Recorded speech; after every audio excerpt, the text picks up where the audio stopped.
नाशिकमध्ये अंमली पदार्थ विक्री करणाऱ्या तिघांना उपनगर पोलिसांनी केलं जेरबंद। पोलिसांच्या कारवाईत 1,75,000 रुपयांचा मुद्देमाल जप्त करण्यात आलाय। सराईत गुन्हेगार असं तिघांना अटक करण्यात आली।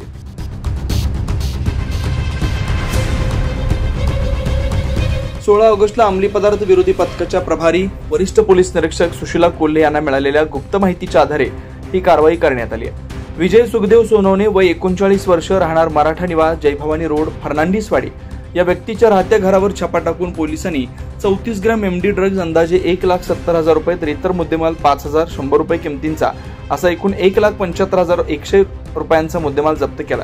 या कारवाईत विजय सोनवणे यांच्यासह त्याचे साथीदार रोहित नेहे वय 28 वर्ष, राहणार विहित गाव, नाशिक, कैफ पठाण, राहणार सिन्नर फाटा, नाशिक यांना अटक करण्यात आली।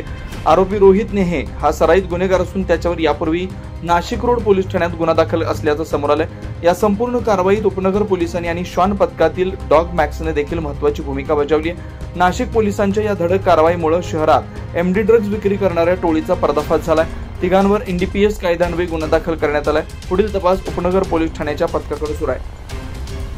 9 न्यूज महाराष्ट्र ब्युरो, नाशिक।